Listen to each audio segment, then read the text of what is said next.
Good morning everyone. Good morning.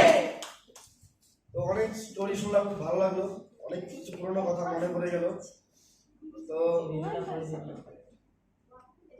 Vestige join করার আগে আমি একটা ছোট্ট দোকান করতাম। আজকে থেকে 8.5 বছর আগে আমি ভেস্টিজটা শুরু করি। যখন শুরু করি তখন কিছু ছিল না। আমার আপলাইন যাকে আমি অসংখ্য ধন্যবাদ দিই যেন আমি আজকে এই পজিশনে এসেছি, যদি তিনি আমাকে ভেস্টিজের জন্মটা না দিতেন। তো আমার মাননীয় স্যার মিস্টার চন্দন সরকার, যিনি আমাকে জোরপূর্বকই ভেস্টিজটা করানোর জন্য আমাকে বারবার আমার পিছনে লেগেছিল। তো স্যারের জন্য একবার যোগদান।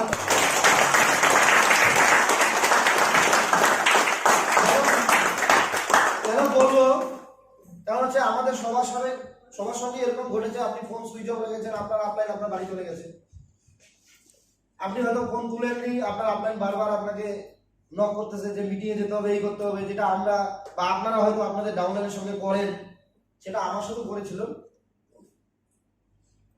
তো দুজনে মিলে কাজ চালু করি, ছিল না কোনো কিছু, মানে যানবাহন ছিল না কিছু, সাইকেল ছিল একটা ভাঙা দাদা, ওই সাইকেলেই দুজনে নিয়ে চলে যাই মিটিং করতে, আলু খেতে, সবজি খেতে, যেখানে পাই সেখানে কলম থাকে না, কাঠি দিয়ে আমরা প্ল্যান বোঝাইতাম মাটির মধ্যে।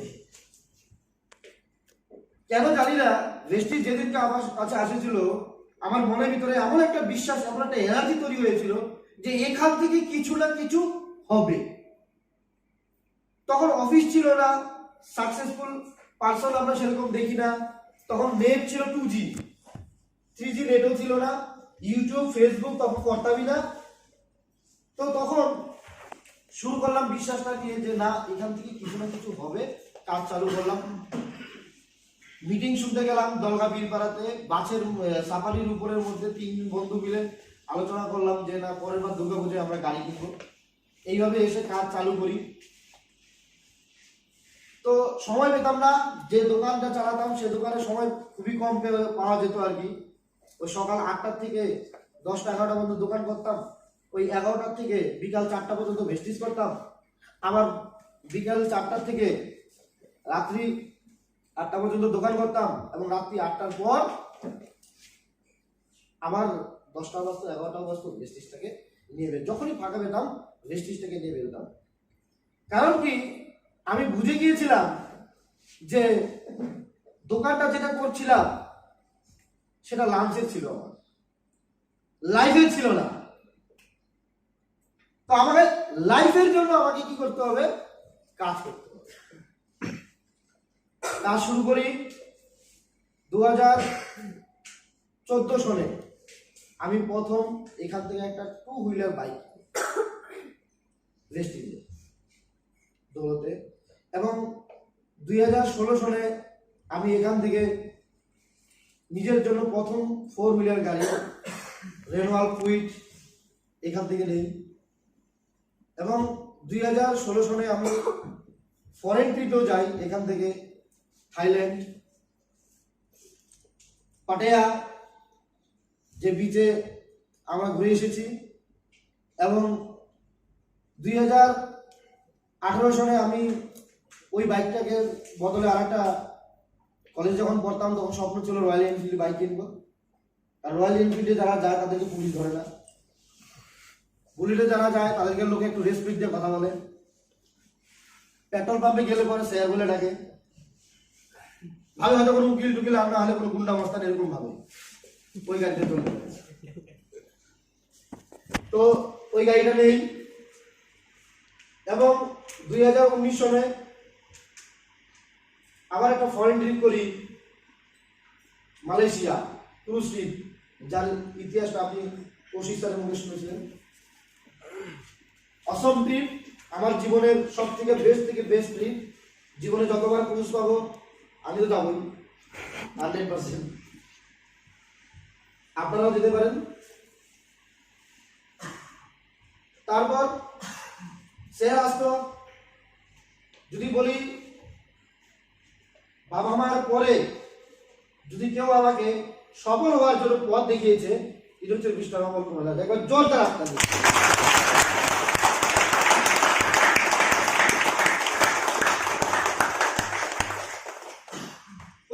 পেতাম না।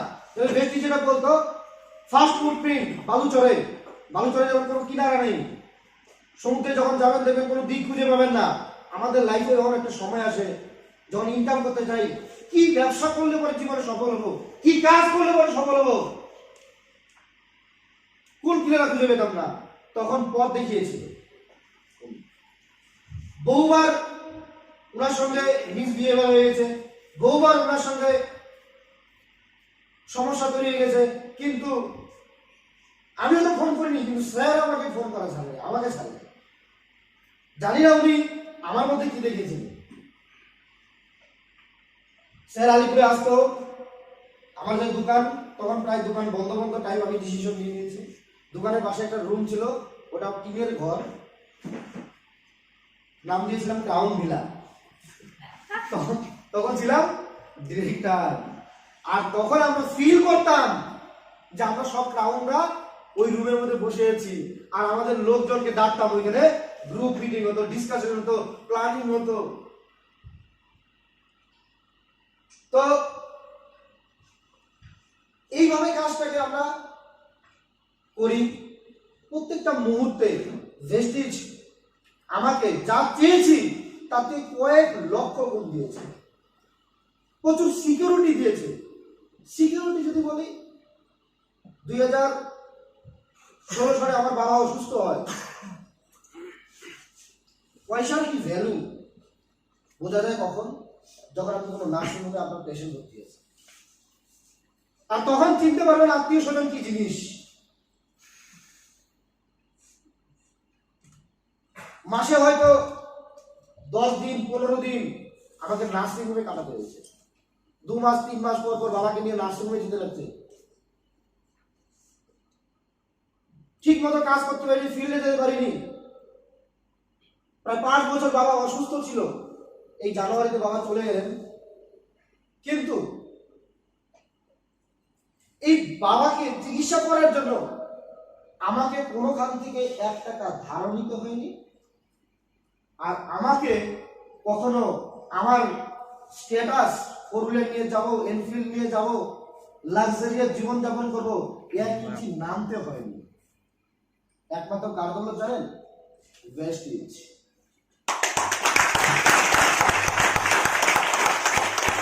যদি মোবাইলের দোকানটা করতাম, 15 দিন যদি দোকানটা বন্ধ থাকতো, কাস্টমার খুঁজে পাওয়া যেত?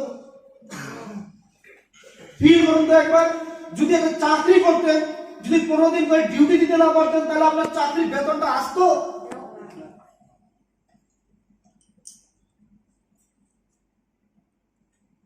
আমরা জীবনের লাইফের সিকিউরিটির জন্য আমরা এলআইসি করি, ইন্স্যুরেন্স করি, লাইফ ইন্স্যুরেন্স করি। এককালীন একটা টাকা দেয়, 2 লাখ 3 লাখ 4 লাখ 5 লাখ প্রত্যেক মাসে দিবে। পুকুরের জল একদিন না একদিন শুকায়। পুকুরের জল একদিন না একদিন, দিঘির জল শুকিয়ে যায়, কিন্তু সমুদ্রের জল কেন? তার মধ্যে নেটওয়ার্ক বানিয়েছে সমুদ্র। কার দ্বারা? নদী। আর যদি নেটওয়ার্ক তৈরি করতে পারেন, জীবনে কোনোদিন আপনার বংশে, আপনার পরিবারে পয়সার অভাব কোনোদিন হবে না। আর আপনি কাজ করুন আর না করুন, ভেস্টিজ আপনাকে যে জিনিসটা দিবে, অর্থনৈতিক স্বাধীনতা। কি স্বাধীনতা? অর্থনৈতিক। কাজ করিনি 15 দিন 20 দিন, হসপিটালে বসে আছি, আইসিইউর সামনে বসে আছি। থ্যাঙ্কস জানাই ভেস্টিজ ম্যানেজমেন্টকে।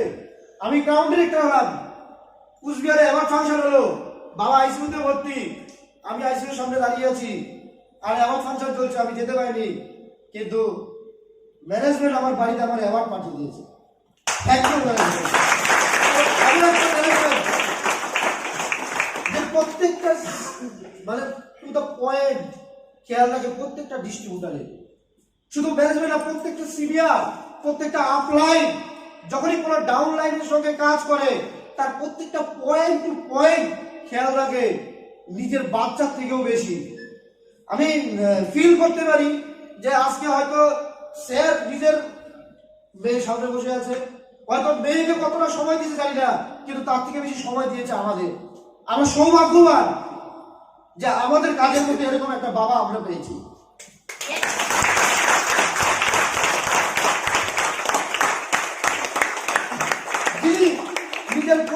আমার নিজের চোখে দেখা রাত্রি 2টা-3টার দিকে ট্রেন ধরে আলিপুরদুয়ারে এসে গেছে। কার জন্য? আমাদের জন্য। আজকে আমরা ইলিজিবি মিটিং করতেছি, কিন্তু একটা সময় স্যার এসে আলিপুরদুয়ারে ইলিট হোটেলে বসে থাকতো, ফোন করতো, শ্যামল তোমার লোকজন কয়জন কি আসবে? স্যার নিয়ে আসছি। কিন্তু একটা জিনিস কি করেছি, স্যারকে যে কমিটমেন্ট করেছি সেই কমিটমেন্ট 100% পূরণ করার চেষ্টা করেছি। কখনো নিজেকে স্যারের কাছে নিচা হওয়ার জন্য এরকম কোনো কাজ আমরা করিনি।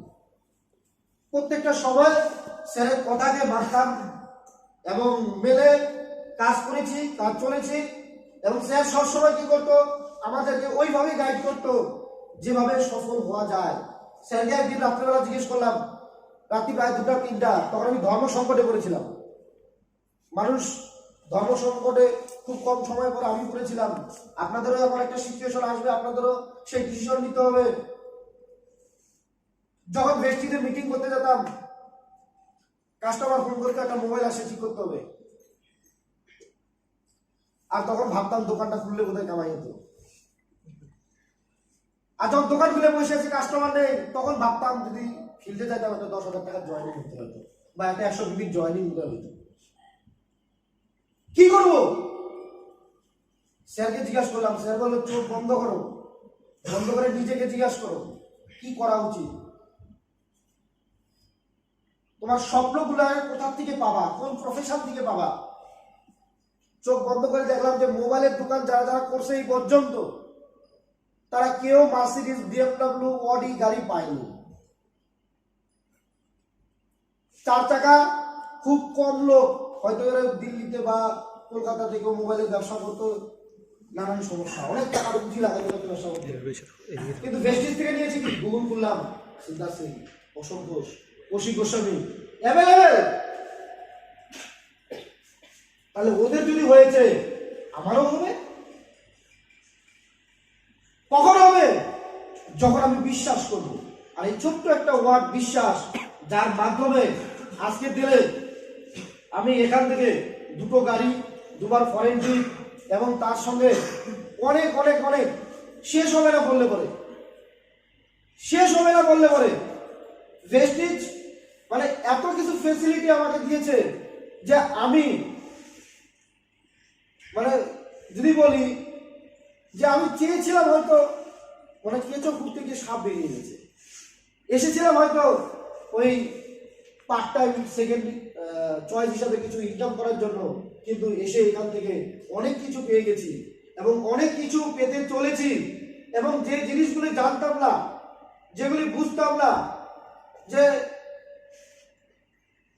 বড় বড় হোটেলে কিভাবে থাকতে হয়, কিভাবে অ্যাটিটিউড করতে হয়, কিভাবে চলতে হয়, কিভাবে লোকের সাথে কথা বলতে হয়, কিভাবে লাইফস্টাইল বিলংস করতে হয়, আজকে তিনি ভেস্টিজ আমাকে শিখিয়েছে। আপনাদেরকেও হয়তো এরকম দেখবেন ফিল হচ্ছে, যারা প্রথমবার এলজিবিতে এসেছেন, আপনাদের ফিল হচ্ছে কেউ হয়তো গিজারটাই অন করতে পারেননি, কেউ হয়তো গিয়ে এসিটা হয়তো ঠিকঠাক চালাতে পারছেন না। ফার্স্ট টাইম তো জীবনে, জীবনে আমারও এরকম ফার্স্ট টাইম, প্রত্যেকটা মুহূর্ত। কিন্তু একটা কথাই বলবো যে স্যার সোহানি ম্যাডামের একটা ভিডিও লাগালো যে আমরা ঢাকা তাবিজ সবার উপর বিশ্বাস রাখি, কিন্তু নিজের উপর রাখি না। বিশ্বাস কার উপর রাখতে হবে? নিজের উপর, যে ইয়েস আমি এই কাজটা করতে পারবো। যেরকম শব্দ বললো যে কি পাড়া প্রতিবেশী বিশ্বাস করে না, আত্মীয় স্বজন বিশ্বাস করে না, আমারও করিনি। আমার পাড়ায় আজ পর্যন্ত আমি সাবান বিক্রি করিনি। আমার আত্মীয় স্বজনের কাছে গিয়েছিলাম, আত্মীয় স্বজন হয়তো আমাকে সেরকম ভাবে সাপোর্ট করেনি, কিন্তু মনের ভিতরে একটা জেদ হয়েছিল, একটা আগুন উঠেছিল যে ইয়েস আমাকে একদিন না একদিন কি করতে হবে, তাদের দেখাতে হবে। রাত্রেবেলা যখন ঘুমাতাম, ঘুম আসতো না, ঘুমোতে দিত না। কে দিত না? ওই লোকগুলা, ঠিক না, ওই লোকগুলা, যে লোকগুলা বলতো তোর গাড়ি আসুক, তোর গাড়িতে চলবো।